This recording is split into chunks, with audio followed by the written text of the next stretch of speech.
Hello friends, welcome to Rajneet medical education. इस lecture में हम डिस्कस करेंगे chicken pox. So let's start the video. So chicken pox क्या है? देखो, चिकन पॉक्स एक कम्युनिकेबल या फिर हाईली कंटेजियस डिसीज है।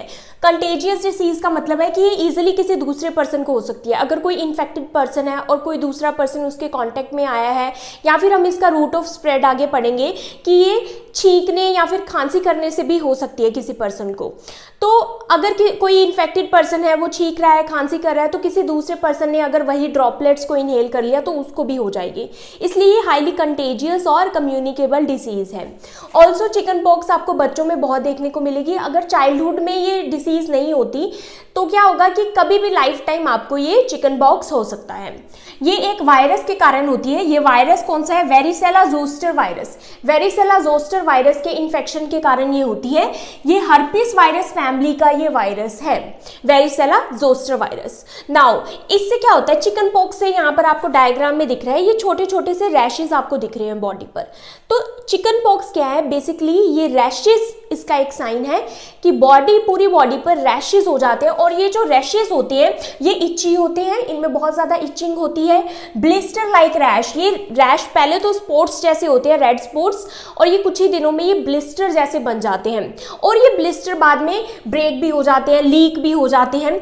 ये फर्स्ट कहाँ पर अपीयर होते हैं? किसी भी पर्सन अगर किसी को चिकन पॉक्स हुआ है तो उसके फर्स्ट ये चेस्ट पर, बैक पर, तो फर्स्ट चेस्ट पर अपीयरेंस होगी।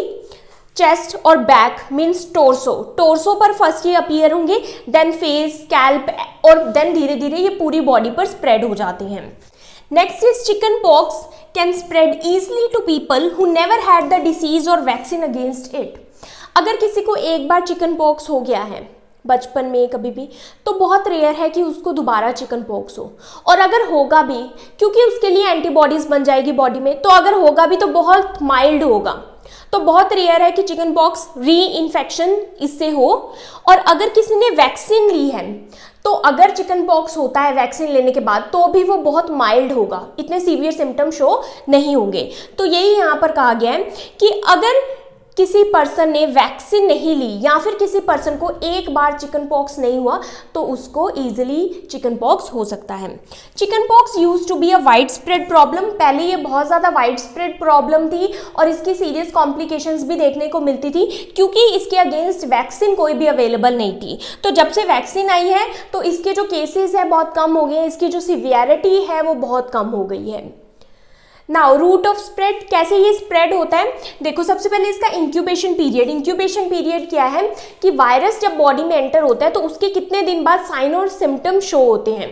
तो जैसे ही आप वायरस से एक्सपोज हुए हैं उसके 10 to 21 डेज के बाद साइन एंड सिम्टम शो हो जाते हैं। So that is incubation period. And incubation period के बाद क्या होगा कि रैशेज बॉडी पर अपीयर हो जाएंगे, और ये जो रैशेज है ये 5 to 10 डेज तक रहते हैं। अब ये जो रैशेज है, रैशेज के होने से 1-2 दिन पहले आपको और सिम्टम्स भी नजर आएंगे, जो कि हम आगे डिस्कस करेंगे। नाउ चिकन पॉक्स एक एयरबोर्न डिसीज है। एयरबोर्न डिसीज मतलब ये इजीली स्प्रेड हो सकती है अगर कोई पर्सन छींकता है, खांसता है, स्नीजिंग और कफिंग से। ये जो ड्रॉपलेट्स है, रेस्पिरेटरी ड्रॉपलेट्स, अगर कोई और पर्सन उसको इनहेल कर लेता है, इन्फेक्टेड पर्सन के रेस्पिरेटरी ड्रॉपलेट्स को, तो ये जो डिसीज है ये इजीली स्प्रेड हो सकती है। और चिकन पॉक्स कैसे स्प्रेड हो सकते हैं? डायरेक्ट कांटेक्ट से। अगर किसी पर्सन को चिकन पॉक्स है और उसको रैशेस निकले हुए हैं और वो रैशेस ब्लिस्टर में कन्वर्ट हो गए हैं, और अगर वो ब्लिस्टर से फ्लूइड लीक हो रहा है और अगर कोई पर्सन उसके डायरेक्ट कांटेक्ट में आता है तो उसको भी चिकन पॉक्स हो सकता है। तो ये एयरबोर्न डिसीज है that easily spread via human to human transmission. Human to human easily transfer हो जाती है ये, typically through airborne root. Airborne root से ये स्प्रेड होती है, जैसे कि कफ और sneeze of an infected person, ठीक है। और डायरेक्ट कांटेक्ट से भी हो सकती है विद द ब्लिस्टर्स, मतलब जो रैशेज हैं उसके अगर हम डायरेक्ट कांटेक्ट में आते हैं तो भी ये स्प्रेड हो सकती है।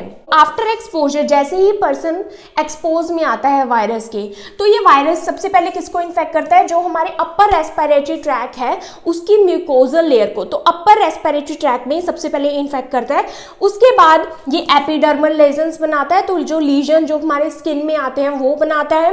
देन उसके बाद में लोकल सेंसरी नर्व्स में ये रहता है। देखो, ये जो इन्फेक्शन, ये जो वायरस है वेरिसेला जोस्टर वायरस, वैसे तो ये एक बार होता है, कॉमनली एक बार ये इन्फेक्शन होता है, लेकिन कई पर्सन्स में क्या होता है, ये री इन्फेक्शन भी हो सकता है। री इन्फेक्शन का मतलब ये जो वेरिसेला जोस्टर वायरस है ये सेंसरी नर्व्स में छुपा रहता है, इनएक्टिव फॉर्म में रहता है, इनएक्टिव फॉर्म या फिर डॉर्मेंट फॉर्म में रहता है, और ये दोबारा से रीएक्टिवेट हो जाता है, स्पेशली जब पर्सन 50 ईयर्स ओल्डर होता है। तो 50 ईयर्स के बाद देखो कब उसको चिकन पॉक्स हुआ होगा और कब, इतने सालों बाद ये जो वायरस है ये रीएक्टिवेट हो सकता है कई केसेस में। तो ये रीएक्टिवेट होकर कौन सी डिसीज कोज करता है, ये करता है शिंगल्स कोज। शिंगल्स के बारे में हम आगे डिटेल में पढ़ेंगे। तो शिंगल्स कोज कर सकता है ये वायरस। अब कोजेज और रिस्क फैक्टर क्या है, देखो कोजेज इसका क्या है कि वायरस जो है वेरिसेला जोस्टर वायरस है ये, और इसको चिकन पॉक्स कहते हैं। अब देखो यहाँ पर इसको चिकन पॉक्स तो कहते हैं, लेकिन इसका चिकन से कोई लेना देना नहीं है। तो बहुत सारी थ्योरीज हैं जो कुछ कहती हैं कि ये चिकपीस की तरह लगते हैं इसके रैशेस, तो बहुत सारी थ्योरीज हैं जो बताती है कि इसको चिकन पॉक्स क्यों कहते हैं, लेकिन चिकन से ये स्प्रेड नहीं होता, तो ये चिकन से इसका कोई लेना देना नहीं है। So it can spread through direct contact with the rash. एक तो डायरेक्ट कांटेक्ट से स्प्रेड हो सकता है, जैसे किसी पर्सन को रैशेस है, हम उसके कांटेक्ट में हैं तो स्प्रेड हो सकता है। Also spread when infected person cough और स्नीज, तो एयर ड्रॉपलेट्स के थ्रू स्प्रेड हो सकता है।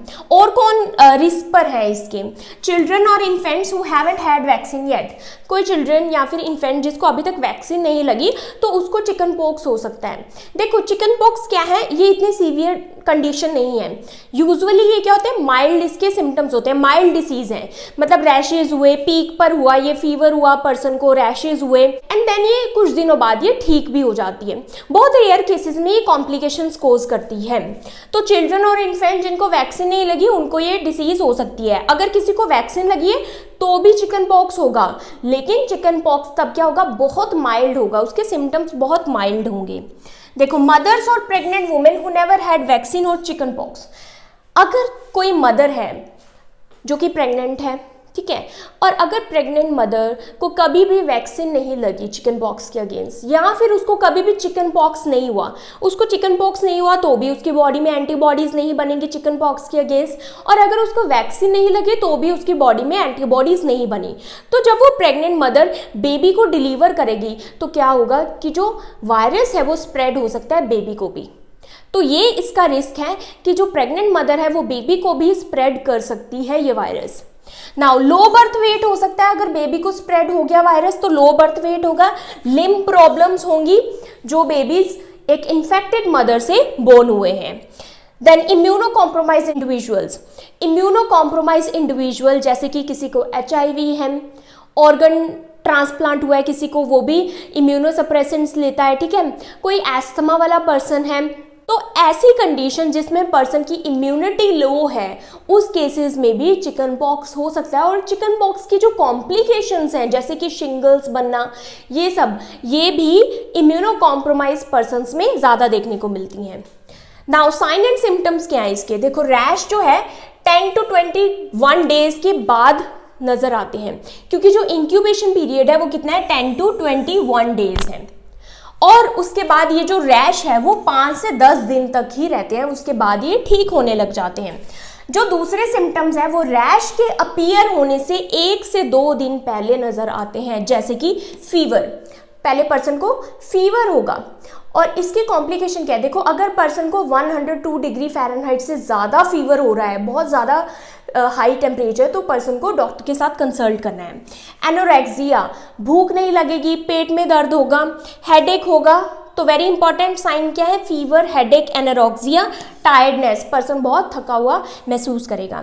अब ये जो रैश होते हैं ये कैसे होते हैं, रैश इची होते हैं, और स्पेशली जब ये ब्लिस्टर में कन्वर्ट हो जाते हैं तब ये बहुत इची होते हैं। और ये फर्स्ट कहाँ पर अपीयर होते हैं, चेस्ट और बैक पे, मीन्स टोर्सल रीजन पे, फेस पर, एंड देन ये पूरी बॉडी पर स्प्रेड हो जाते हैं। अब ये जो स्टेजेस या फिर फेजेस हैं चिकन पॉक्स रैश की, ये क्या है, देखो फर्स्ट स्टेज में ये है पेप्यूल्स, ये जो आप देख रहे हैं रेड रेड स्पॉट्स, इनको बोलते हैं पेप्यूल्स। ये जो पेप्यूल्स हैं ये क्या है, ये रेड कलर के स्पॉट्स हैं और थोड़े से उठे हुए हैं, ये बम्पी हैं।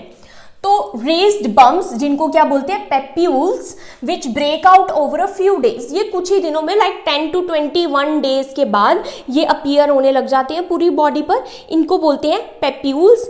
ये रेड और पिंकिश बम्प्स होते हैं, ये कुछ दिनों के लिए रहते हैं। उसके बाद नेक्स्ट स्टेज आती है ये वाली, ब्लिस्टर्स की स्टेज।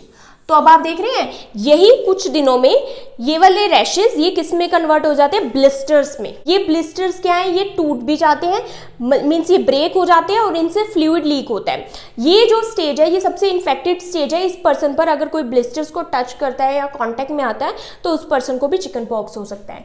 तो नेक्स्ट क्या है, small fluid filled blisters, blisters वाली स्टेज है और इसको क्या बोलते हैं, वेसिकल्स। देखो फर्स्ट रेड स्पॉट्स जहां पर थे ये थी पेप्यूल्स, देन जब ब्लिस्टर्स बन जाते हैं उसको बोलते हैं vesicles, which form in about 1 day and then break and leak. और ये एक दिन में, स्पॉट से एक दिन में ही ये ब्लिस्टर में कन्वर्ट हो जाते हैं और देन ये ब्रेक हो जाते हैं और लीक हो जाते हैं। उसके बाद लास्ट स्टेज आती है क्रस्ट और स्कैब लेजन। अब यही ब्लिस्टर ये टूट गए, लीक हो गए, अब इसके बाद यहाँ पर क्रस्ट बनने लग जाएगा या फिर स्कैब इसको बोलते हैं। क्रस्ट मतलब जैसे कि आपने देखा होगा जब आपको चोट लगती है तो उसके ऊपर वो क्रस्ट आ जाता है, पपड़ी सी बन जाती है, ऐसे ही ये भी ड्राई हो जाते हैं और इसके ऊपर स्कैबिंग हो जाती है, क्रस्ट फॉर्मेशन हो जाती है। तो क्रस्ट और scab which cover the broken blister and takes a few more days to heal. अब ये ब्रोकन ब्रिस्टल के ऊपर ये स्कैब बन जाता है और कुछ ही दिनों में ये हील हो जाता है। अब ये ऐसे नहीं है कि सारे रैश ब्लिस्टर में कन्वर्ट हो जाएंगे, सारे ब्लिस्टर स्कैबिंग में कन्वर्ट हो जाएंगे, ऐसे नहीं होता।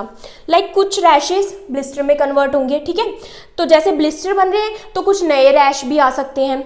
अब कुछ ब्लिस्टर्स स्कैबिंग में कन्वर्ट हो सकते हैं, स्कैबिंग के साथ साथ कुछ नए ब्लिस्टर्स भी बन सकते हैं। तो ये जो तीनों फेजेज हैं ये तीनों एक टाइम पर भी हो सकती है। लाइक कुछ आपको ब्लिस्टर्स दिखेंगे, कुछ स्पॉट्स दिखेंगे, कुछ स्कैबिंग दिखेंगी, तो ऐसे हो जाता है। नाउ कॉम्प्लिकेशंस इसकी क्या है, कॉम्प्लिकेशंस बहुत रेयर हैं बट इट हैपन्स। कॉम्प्लिकेशन ज़्यादा किस में हो सकती है, जिन्होंने वैक्सीन नहीं ली और जो इम्यूनो कॉम्प्रोमाइज है। कॉम्प्लिकेशंस क्या है, रेयर है क्योंकि एक माइल्ड डिसीज है, यूजुअली अपने आप ये ठीक हो जाती है और पर्सन की बॉडी में इम्यूनिटी बन जाती है। लेकिन कुछ इम्यूनो कॉम्प्रोमाइज इंडिविजुअल्स या फिर जिन्होंने वैक्सीन नहीं ली, स्पेशली जिन्होंने वैक्सीन नहीं ली कभी भी, तो उनको ये कॉम्प्लिकेशंस हो सकती हैं। तो फर्स्ट वेरी इंपॉर्टेंट जो कॉम्प्लिकेशन है वो है शिंगल्स। शिंगल्स क्या है, देखो यही वाला वेरिसेला जोस्टर वायरस जो चिकन पॉक्स कोज करता है, यही वायरस क्या होता है, रैश भी डिसअपियर हो गया, बॉडी हील हो गई, लेकिन ये जो वायरस है ये इनएक्टिव फॉर्म में या फिर डोरमेंट फॉर्म में सेंसरी नर्व्स में पड़ा रहता है। बहुत सालों बाद, स्पेशली जो 50 ईयर्स ओल्डर एडल्ट्स होते हैं, जो 50 साल के ऊपर के हैं, उनमें ये रीएक्टिवेट हो सकता है वायरस, रीएक्टिवेट दोबारा से जाग जाएगा और ये एक सीवियर देन प्रॉब्लम कोज करेगा। ये प्रॉब्लम क्या है, शिंगल्स। इसमें क्या होता है, ये देखो ये बन गया क्लस्टर ऑफ ब्रिस्टल्स, मतलब एक गुच्छा बन गया ब्लिस्टर्स का स्किन में। अब ये क्या है, ज़्यादा पेनफुल है और ये काफ़ी दिनों तक भी रहते हैं, कम से कम साल भी लग जाता है इसको प्रॉपरली ठीक होने में, तो ये बहुत पेनफुल होते हैं। तो शिंगल्स क्या है, after chicken pox a person can develop shingles. Chicken pox के बाद एक पर्सन शिंगल्स भी डेवलप कर सकता है, तो उसका एक ये रिस्क है कि उसको शिंगल्स भी हो सकता है। The varicella zoster virus stage in the nerve cells even after the rash goes away. मैंने बताया कि जो सेंसरी नर्व सेल्स है वहां पर ये पड़ा रहता है। After many years the virus can turn back, ये दोबारा से रीएक्टिवेट हो सकता है and causes painful clusters of blisters called shingles. तो ये पेनफुल, बहुत पेनफुल होते हैं, क्लस्टर्स, गुच्छे ऑफ ब्लिस्टर्स, बहुत सारे ब्लिस्टर्स के ऐसे क्लस्टर बन जाते हैं। The virus is more likely to come back in older people. जो ओल्डर पीपल होते हैं 50 ईयर्स और ओल्ड, जो क्या है थोड़ी इम्यूनिटी उनकी कम होने लग जाती है, तब इम्यूनो सप्रेस पर्सन होते हैं या फिर जिन्होंने कभी वैक्सीन नहीं ली। The pain of shingle last long, ये पेन बहुत ज़्यादा रहता है। After the blister goes away, blister भी चला गया तब भी पेन रहता है स्किन में। And it can be serious called, और ये पेन इतना सीरियस हो सकता है, अगर ये ज़्यादा सीरियस हो जाता है तो इसको बोलते हैं post herpetic neuralgia. Post herpetic means herpes virus के बाद न्यूरैल्जिया मीन्स नर्व्स में पेन होना। तो क्या है, जो वेरिसेला जोस्टर वायरस है वो चिकन पॉक्स कोज कर रहा है। अब वही वेरिसेला जोस्टर वायरस बॉडी में पड़ा रहा और बहुत सालों बाद एक्टिवेट हुआ। एक्टिवेट होके तब हम उसको वेरिसेला जोस्टर नहीं, तब हम उसको क्या बोलते हैं, हर्पीज जोस्टर वायरस, जो कि शिंगल्स कोज करता है। देखो समटाइम्स ये जो रैश है चिकन पॉक्स के रैशेस, ये कई बार क्या करते हैं, ये हमारी आईज में भी हो सकते हैं, आइज के अंदर भी ये रैशेज हो जाते हैं, थ्रोट के अंदर भी हो जाते हैं, इनसाइड ऑफ द एनस के अंदर, यूरेथ्रा के अंदर और वेजाइना के अंदर भी ये स्प्रेड हो जाते हैं। ये जो रैशेज हैं चिकन पॉक्स में, ये क्या है, ब्लिस्टर बन जाते हैं, जो मैंने दिखाया था अभी सेकेंड फेज में। अब ये ब्लिस्टर ब्रेक हो जाते हैं। अब ब्रेक होने के कारण इसमें क्या है, देखो स्किन जब भी ब्रेक होती है तो वहां पर बैक्टीरियल इन्फेक्शन एंटर हो सकता है। तो इसकी एक कॉम्प्लिकेशन क्या है कि अगर रैश हुए किसी को चिकन पॉक्स रैश, उसके साथ साथ बैक्टीरियल इन्फेक्शन भी हो सकता है, that can spread through a broken blister. और ये अगर ज़्यादा सीवियर हो जाता है, जैसे कि इम्यूनो कॉम्प्रोमाइज इंडिविजुअल, तो ये सेप्टिक शॉक या फिर सेप्सिस में भी कन्वर्ट हो सकता है। देन ये डिहाइड्रेशन इससे होगी बहुत ज़्यादा, न्यूमोनिया भी इससे हो सकता है, लंग इन्फेक्शन। एक होता है रेज सिंड्रोम। रेज सिंड्रोम क्या है, swelling of the brain, encephalitis, इस वायरस से ब्रेन में स्वेलिंग हो सकती है, स्वेलिंग इन द लीवर में भी स्वेलिंग हो सकती है। तो ये दोनों कंडीशन, इसको क्या बोलते हैं, रेज सिंड्रोम, जो कि चिकन पॉक्स के कारण होता है। In very rare cases chicken pox lead to death, बहुत रेयर है कि इससे डेथ हो। डायग्नोस्टिक टेस्ट क्या आएंगे, देखो हिस्ट्री और फिजिकल एग्जामिनेशन। सबसे पहले हम हिस्ट्री लेनी है, टिपिकल इसके साइंस है, टिपिकल इसके रैशेज है, देखकर भी पर्सन को हम बता सकते हैं कि उसको चिकन पॉक्स हुआ है। देन सबसे जो रिलायबल टेस्ट है वो है PCR, polymerase chain reaction of skin lesions. जो स्किन लीजन है, इसमें से हम कई बार स्वॉब ले लेते हैं, स्वॉब जो ब्लिस्टर से फ्लूइड लीक हो रहा है, या फिर हम जो लीजन है उसको स्क्रैप करके उसका पीसीआर कर सकते हैं। तो पीसीआर सबसे रिलायबल टेस्ट है, बट ये एक्सपेंसिव भी है। देन वायरल कल्चर कर सकते हैं, जो भी हमने फ्लूइड लिया उसको कल्चर कर सकते हैं। ब्लड टेस्ट है, इसमें दो ब्लड टेस्ट आते हैं, एक आता है आईजीएम। अगर ब्लड टेस्ट में आईजीएम एंटीबॉडीज देखने को मिलती है, तो आईजीएम क्या बता रहा है कि एक्यूट इन्फेक्शन, मतलब अभी इन्फेक्शन पर्सन को है, रीसेंट इन्फेक्शन, आईजीएम एंटीबॉडीज की प्रेजेंस ये शो करती है, रीसेंट इन्फेक्शन। आईजीजी एंटीबॉडीज क्या शो करती है, अगर आईजीजी का लेवल बहुत ज़्यादा है, ये शो कर रही है कि इन्फेक्शन खत्म हो गया बॉडी में और बॉडी में एंटीबॉडीज बन गई है इन्फेक्शन के लिए। तो अगर वैक्सीनेशन ली हुई है किसी पर्सन ने तो आईजीजी एंटीबॉडीज दिखेंगी, या फिर किसी पर्सन को अगर चिकन पॉक्स ऑलरेडी हो चुका है। तो इसको आप कैसे याद रखेंगे, जी फॉर गार्ड, तो मीन्स जो गार्ड कर रही है अब हमारी बॉडी को, तो ये एंटीबॉडीज हमारी बॉडी को गार्ड करती है अब लाइफ टाइम के लिए, इम्यूनिटी बना दी आईजीजी एंटीबॉडीज ने। देन आता है प्रिवेंशन। देखो तो सबसे पहले वेरिसेला वैक्सीन दी जाती है इसके लिए।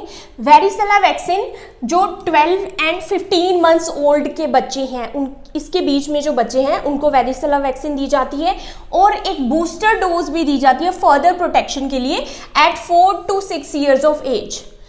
तो 12 to 15 मंथ्स ऑफ ओल्ड बच्चे जो हैं उनको वेरिसेला वैक्सीन दी जाती है, और एक बूस्टर डोज दी जाती है 4 to 6 years के जब वो हो जाते हैं। देन जो किड्स 6 to 13 years के हैं उनको 2 doses ऑफ वैक्सीन दी जाती है 3 months अपार्ट, मीन्स 2 डोजेज दी जाएंगी वैक्सीन को, और बीच में एटलीस्ट 3 months का गैप होना चाहिए। और जो 13 years और ओल्डर के बच्चे हैं, 13 साल से ऊपर के हैं, उनको भी 2 वैक्सीन की डोज दी जाती है, लेकिन 1 month अपार्ट, बीच में एटलीस्ट 1 month का गैप होना चाहिए। वैक्सीन का रिस्क क्या है कि बच्चों में रैशेज देखने को मिल सकते हैं, क्योंकि ये क्या है, ये एक तरह से वैक्सीन है, तो इसमें बच्चों को थोड़े सिम्टम तो शो होंगे, लेकिन वो बहुत माइल्ड होंगे। तो रैश अपीयर हो सकते हैं अप टू 1 month, वैक्सीन देने के बाद 1 month तक अपीयर हो सकते हैं, और ये अपने आप डिसअपीयर हो जाएंगे। और ये जो वैक्सीन है ये सभी को लेनी चाहिए, सभी को, और स्पेशली ऐसे टीचर्स जैसे कि जो टीचर चिल्ड्रन को पढ़ाते हैं, चिल्ड्रन के कांटेक्ट में रहते हैं, तो उनको भी ये ज़रूर लेनी चाहिए। जो 50 साल के ऊपर के पर्सन है उनको भी ये वैक्सीन ज़रूर लेनी चाहिए, क्योंकि शिंगल्स डेवलप हो सकता है। चिकन पॉक्स अगर किसी पर्सन को हुआ है पहले, तो ये वो उसके रिस्क पर है कि उसको लेटर इन लाइफ शिंगल्स हो सकता है, तो वैक्सीन बहुत ज़रूरी है। मेडिकल ट्रीटमेंट, अब समटाइम्स क्या होता है कि मेडिकल ट्रीटमेंट भी देना पड़ता है, मेडिसिन भी देनी पड़ती है, जैसे कि एंटीवायरल, क्योंकि एक वायरल इन्फेक्शन है, एसाइक्लोविर दे सकते हैं। तो अगर ज़्यादा कॉम्प्लिकेशंस हो रही हैं तो एंटीवायरल ड्रग्स देंगे। एंटीहिस्टामिन, अब रैशेस बहुत इची होते हैं तो एंटीहिस्टामिन देते हैं इचीनेस को कम करने के लिए, जैसे कि सिट्राजिन, या फिर टॉपिकल कैलामाइन लोशन भी लगाते हैं इचीनेस को कम करने के लिए। और अगर बेबी को चिकन पॉक्स हुआ है तो बेबीज को क्या करते हैं, रात को या फिर हर टाइम क्या है, उनके हैंड्स पर मिटन डाल के रखते हैं ताकि वो उन रैशेस को स्क्रैच ना करें। देन है एसिटामिनोफेन, अगर फीवर है तो पैरासीटामोल दे सकते हैं, एनसेड्स दे सकते हैं। एंटीबायोटिक थेरेपी, एंटीबायोटिक्स तब देंगे अगर कोई बैक्टीरियल इन्फेक्शन हो गया है, क्योंकि ये ब्लिस्टर्स की वजह से बैक्टीरिया एंटर हो सकते हैं स्किन में, तो एंटीबायोटिक थेरेपी तब देंगे। अवॉइड एस्पिरिन, एस्पिरिन इस केसेस में अवॉइड करनी है क्योंकि ये रेस सिंड्रोम कोज करती है, जो कि हमने रेस सिंड्रोम अभी पढ़ा है जिसमें ब्रेन में और लीवर में स्वेलिंग हो जाती है, तो एस्पिरिन नहीं देना। सो आई होप आपको ये चिकन पॉक्स का लेक्चर समझ आया हो, and if you understood this video then please like, subscribe and share to my channel. Thank you for watching.